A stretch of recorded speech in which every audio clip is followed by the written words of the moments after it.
Hey everyone, me Kevin here. The real estate crisis just got more dangerous and it's not good. I want to talk about what these changes are, what's happening, and then we're going to talk about new strategies that I'm using to protect myself. Some of these I haven't talked about on this channel before, so I'm actually making some changes that I haven't made in over a decade now. That makes me sound really old. But anyway, let's talk about what the heck is going on and get through this. And of course, remember, you could use that Labor Day coupon for the amazing programs down below on real estate, stocks, and making YouTube videos. Let's start, by the way, on what the heck is happening. First, the National Multifamily Housing Council's rent payment tracker.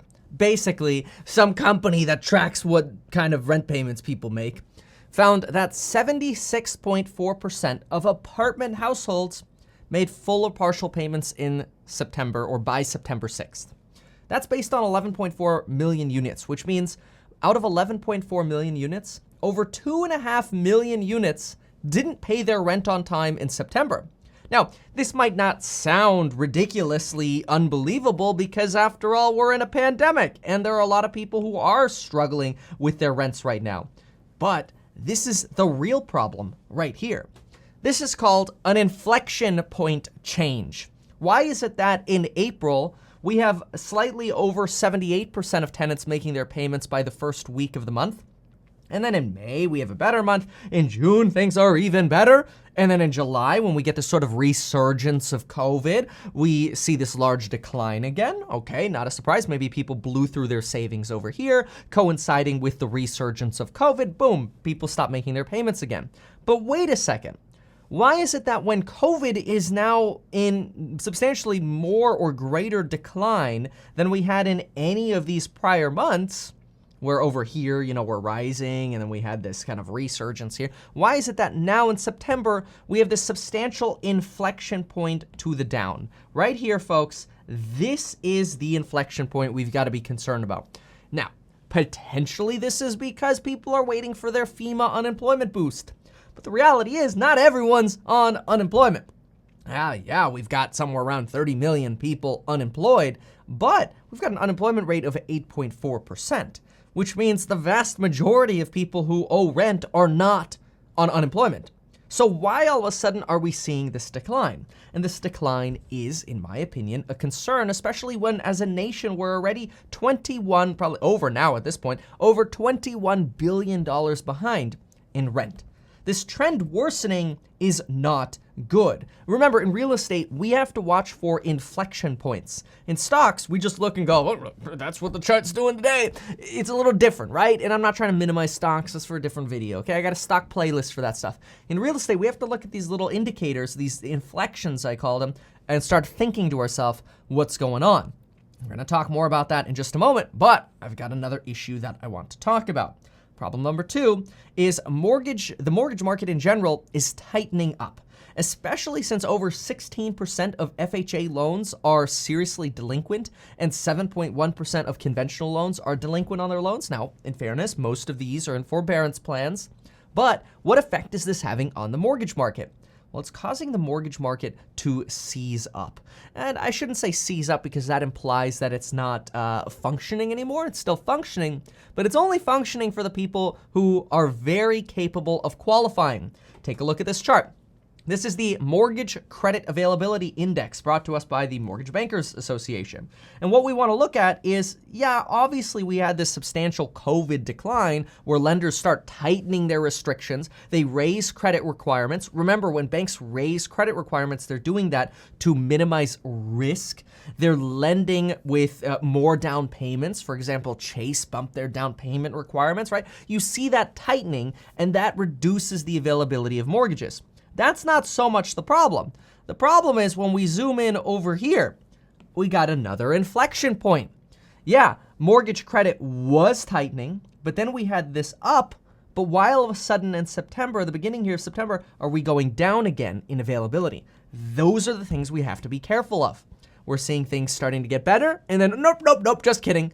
That's not good. We had the same thing happen with rents. So these are things that start pointing to our real estate market, and these can be early indicators. The last time I started talking about early indicators and inflection points was at the beginning and probably somewhere around springtime 2018 when I said, real estate's about to get smacked And it did. Real estate prices dropped like 12% in a matter of 2 months. Now, I don't think that's what's going to happen now. I'm going to talk about what I think is going to happen now. I just want you to know these are the early signs that I start paying attention to. Okay, so let's talk solutions and odds, right? It's always important to qualify these changes with odds and solutions. So, solution number 1. Yes, the real estate market is booming. Prices shot up 8.2% year over year. There's low inventory. A year over year increase of 8.2%, by the way, that's incredible for real estate, especially since most real estate is leveraged. The leveraged returns have been amazing over the last year. But there's something to keep in mind. When prices go up, our risk levels go up. When prices go down, our risk levels go down. That's reality, but it's not how our brains work. See, our brains think, ooh, red, bad. Ooh, pain, red. Portfolio value down, sad. Instead, and by the way, at the same time, when we see green, we feel validated, right? We get overconfident. We go, ooh, I made all this money today. I made good investment decisions. That's how our brain works, but the opposite is true. Prices go up, risk goes up. So keep that in mind. And so now is potentially a time to start thinking about and potentially acting on becoming more cautious. And so I'm going to talk about one of the first changes I've made, which I've alluded to already in the stock videos. But the second change I'm making in real estate is something that I haven't talked about publicly in a very, very long time.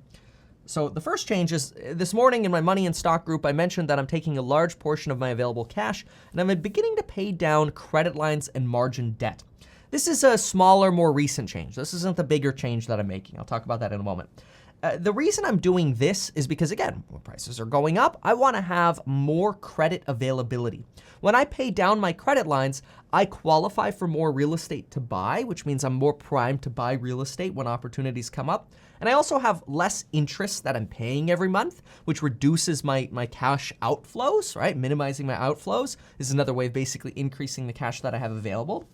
And I kind of start moving into protection mode. I'm also doing this with my margin lines. So any margin that I have on stock, every day I'm thinking to myself, all right, where am I paying down margin today? This is exactly the opposite of what I did in March.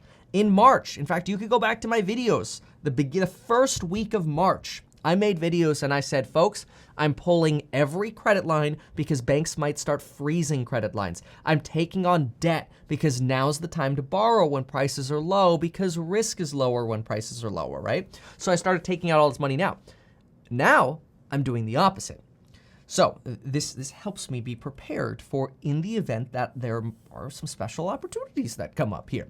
And I recommend the same for you. So my first recommendation that might apply to you is pay off any debts that you have right now with a greater than 5% interest rate. Webull margin, pay it down. Robinhood margin, pay it down. Credit cards, student loans, anything that's gonna hurt your ability to qualify for a real estate loan, pay it down. Cars, whatever, pay it down. Obviously credit cards. Now, that's the more basic one, but it's also very important because it's a big shift from what I had been doing, so I wanted to mention it. Solution number 2, and this is not something that I've changed for the last 10 years. I have had these same standards for the last 10 years. Lauren and I, knock on wood, have never had an eviction, but folks, we are making a change. Solution number 2, this is the big change, the biggest one that I've made in a while. Lauren and I are increasing our credit and tenant screening standards. On August 31st, I put a property on the market in California with my new screening standards, and I had 3 applicants come in immediately, and I rented the property within 24 hours, and a tenant moved in September 1st. They were selling their house, and they started moving in September 1st. It was probably one of the fastest properties that I went from renovated to rented that I've ever done, and that's because I've gotten my systems really well down, which you can do as well. But the big change that I'm making is I'm making it harder for tenants to qualify for my properties. Even in a pandemic, rather than lowering my criteria, which some folks have suggested, hey, it's a pandemic, why don't we lower our screening criteria to appeal to a wider audience? No, I'm actually following what the banks are doing. The banks are increasing their credit screening criteria and their qualifying screening criteria, and so that's what I'm doing as well. Instead of, and this is just one example, I talk about all my different ways that I screen tenants. There are like 15 to 16 different forms of tenant leverage that we use. They're all in my do-it-yourself property management and rental renovations course, link down below. A lot of people will bundle up from the investing course and get that one. But anyway, I'm now increasing my credit criteria, and that's just one of the forms of leverage. There are many, many more, from 700 to a range of 720 to 725. That means anybody with under a 725 or 720, it's gonna be flexible right around that point there, we will not rent to anymore, which is incredible because we do have a lot of tenants that apply with, 700, 705, 710. But I'm doing this to minimize my risk. That might mean I might have to drop my rent a little bit to get a tenant that qualifies for this, although I didn't have that issue last time. I rented the property for more money than I thought I was going to get, and I got 3 tenants. All of the tenants had over a 750 score, and I made my screening criteria very clear in the ad, so I didn't even have people apply who didn't have that criteria. It kind of makes my life easier. Anyway, every one of my tenants right now is making on-time payments, and part of that I chalk up to very stringent credit screening criteria and the other forms of tenant leverage. So yes, that means I am tightening during the pandemic when it seems like we should be loosening. Why would I do that? I'm doing that because I want to be ready to strike next year. The funny thing about real estate is when you start looking for deals, even if you're brand new, you end up finding deals at some point. And when you find a deal, you gotta be ready.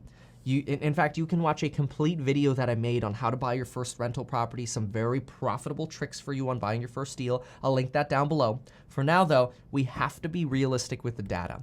There's, I really believe we're only about 20 to 25% likely to see a full-blown eviction crisis leading into a foreclosure crisis, mostly because homeowner equity is so high and consistently increasing.